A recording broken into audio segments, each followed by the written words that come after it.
Estabelecer uma rotina vai muito além de ter os horários para fazer as coisas. Na verdade, eu acredito que a rotina seja muito mais sobre todo o resto do que sobre os horários. A rotina, ela não é algo que a gente pode copiar. Até a gente conseguir ter a nossa rotina ideal, digamos assim, possivelmente a gente vai tentar copiar a rotina das pessoas, e eu acho que esse é um grande momento do nosso despertar.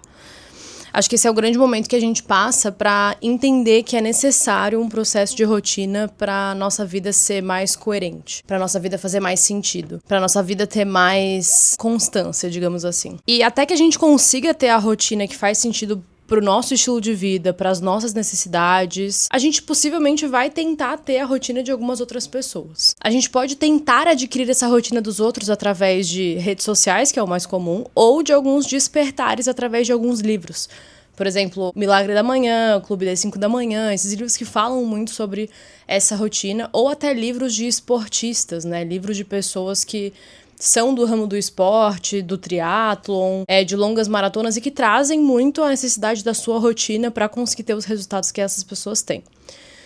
Mas aqui o ponto é, nenhuma dessas rotinas vai dar certo para você, mas eu super sugiro e aconselho que esse seja o começo do seu processo. Que você vá testando coisas diferentes até que você consiga construir a sua rotina. Esse processo de testar coisas diferentes vai trabalhar muito ativamente o seu autoconhecimento. Vai trabalhar muito ativamente o que você gosta ou não de fazer, o que se adapta melhor ou não à sua rotina e quais são as coisas que você precisa ou não para conseguir ter mais qualidade, mais desempenho, etc. O processo da rotina, ele é fundamental para uma vida que a gente está vivendo muito desregulada. Uma vida que a gente tem tudo na palma da mão através do telefone, mas que a gente, ao mesmo tempo, não tem nada. O que isso quer dizer, né? A gente tem acesso a tudo, a gente tem acesso a todo tipo de conteúdo, a todo tipo de alimento, mas sem a experiência, só com o alimento físico, né? Então isso faz com que a gente precise desacelerar e desassociar um pouco dessa realidade extremamente automática e excessiva que a gente vive para começar a escutar os nossos desejos internos. Tem alguns exemplos e sugestões que as pessoas começam a fazer isso olhando principalmente e inicialmente para o seu processo alimentar, processo do sono, processo da atividade física. A gente tem que parar de mecanizar isso tudo ou de copiar os padrões que funcionam para a pessoa XYZ ou que funcionavam para nós antigamente, mas que hoje, dado a nossa rotina, a nossa idade, o nosso contexto, nossa vida, o nosso fluxo, não funciona mais, não se encaixa mais. Entender isso tudo é fundamental. Então, o processo de rotina ele é extremamente individual e ele passa muito pelo processo de autoconhecimento. A gente não vai conseguir ter uma rotina perfeita, eu acredito que nunca, mas a gente definitivamente não vai ter uma rotina perfeita logo nos primeiros semanas ou meses que estivermos implementando ela, ou testando uma nova rotina. O que eu quero dizer com isso? O processo de estruturação da rotina, de estruturação de uma nova regra de atividades, ele precisa ter muita paciência. E a gente precisa estar muito atento a esses detalhes. A gente precisa estar atento aos horários que a gente vai deitar, ao nosso ritual do sono, a essa higiene do sono, para conseguir entender o melhor horário que a gente consegue dormir, para conseguir entender o melhor horário que a gente consegue acordar, dado o contexto do nosso trabalho, dado as nossas necessidades, dado os nossos horários, e começar a fazer adaptações. Isso vai servir para o nosso processo de sono, de atividade física, de rotina alimentar, de rotina de hobbies, de rotina de performance, de trabalho, de lazer e por aí vai. É muito fundamental que a gente comece a escutar as necessidades do nosso próprio corpo e silencie um pouco todas essas necessidades externas, de pessoas, de conquistas, de projetos, de sonhos. Deixa isso tudo de lado um pouquinho e começa a tentar escutar o que grita dentro de você que quer sair ou que precisa de algum tipo de acalento, de cuidado, de carinho. Eu digo isso porque às vezes a gente posterga iniciar uma nova coisa porque só vai conseguir fazer ela durante 30 minutos numa semana. E a gente acha que isso é muito pouco. Isso serve para um novo hobby, para atividade física, para terapia, para os estudos, para qualquer coisa. E isso não é muito pouco, não. Isso é o que a gente consegue fazer agora. Então, se a gente não consegue lidar bem com o pouco, como é que a gente vai conseguir lidar com o muito?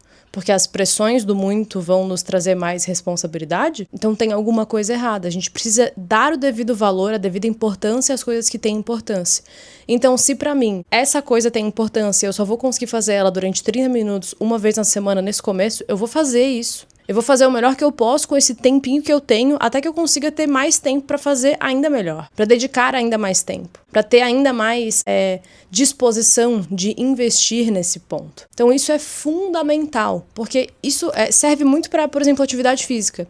Eu não vou começar atividade física porque eu só tenho 30 minutos 3 vezes na semana. Isso é muito pouco. Quem disse que é muito pouco? Ninguém aqui precisa ser maratonista e correr 21 quilômetros na esteira. A gente pode correr 3, pode caminhar 5. Ninguém precisa malhar 6 vezes por dia, 6 vezes por semana, 2 horas por dia, porque a blogueira XPTO faz. Ela vive disso. É o trabalho dela. É que nem você vai pro seu trabalho e trabalha 8 horas por dia, 5 vezes na semana, porque é o seu trabalho. Mas eu não gosto. Muda? Mas eu não tenho coragem. Trabalha pra ter coragem. Então é entender quais são as nossas necessidades e parar de tentar adaptar uma rotina do outro, uma vida do outro na nossa. Porque uma coisa é uma coisa e a outra coisa é outra coisa. Isso é fundamental para que a gente consiga ter mais compaixão com a gente, para que a gente consiga lidar melhor com os nossos limites e para que a gente consiga, de fato, testar as coisas. E ter uma rotina aderente ao nosso estilo de vida. Ter uma rotina que faz sentido com as minhas necessidades fisiológicas, emocionais, espirituais,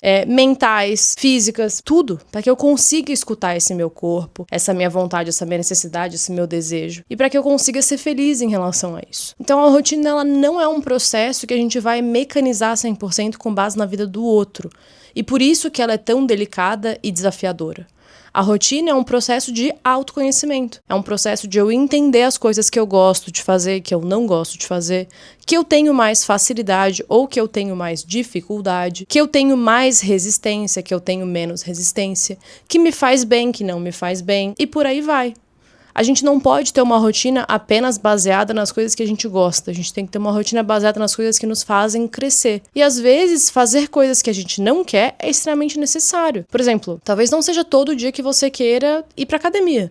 Mas se você colocou na sua rotina que todo dia você vai 30 minutos, vai, se compromete. Faz as coisas que você se compromete com você mesmo. Eu vou gravar um outro vídeo aqui falando um pouco mais sobre esse autoconhecimento voltado à autoconfiança, como que a gente consegue trabalhar a nossa autoconfiança, né, pra depender menos dos outros e ter mais coragem de fazer as coisas. Mas esse é um processo que cabe muito dentro da nossa rotina.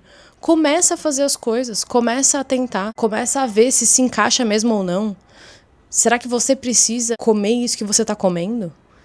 Comer de 3 em 3 horas? Treinar esse tipo de treino? Fazer esse tipo de coisa? Ler esse tipo de livro? Assistir esse tipo de série? Será? Será que você não tá só copiando a rotina perfeita desses daily vlogs que a gente fica assistindo? E que eles são viciantes, não me leve a mal. Eu adoro ficar assistindo daily vlog da vida dos outros. Mas a minha vida não é essa. Minha vida não é a vida dos outros. O meu corpo não é o corpo dos outros. As minhas necessidades não são as necessidades dos outros. Então não adianta, eu vou só me frustrar e me afastar mais desse processo. Então isso é fundamental para a elaboração de uma boa rotina. E uma boa rotina define a nossa vida. Quando a gente tem uma boa rotina, a gente tem os nossos valores, a gente trabalha a nossa autoconfiança, a gente consegue ver o nosso progresso, a gente consegue se desenvolver, crescer, a gente tem essa sensação de que a gente está, de fato, vivendo a nossa vida e não passando pelo processo de sobrevivência, né? Que é, eu nem vi a semana passada. Sim, nem tem. Como é que tu vai ver a semana passada se tu não presta atenção em nada? Então a boa rotina é aquela que nos aterra, que nos traz para o momento presente, que a gente vê o progresso, que a gente sente prazer em fazer as coisas fáceis e difíceis, que a gente consegue entender o nosso crescimento e que faz sentido para o nosso momento de vida. Espero muito que esse vídeo tenha te encontrado bem. Tomara que você consiga desenvolver uma rotina que faça sentido para você. E até o próximo vídeo. Um beijão.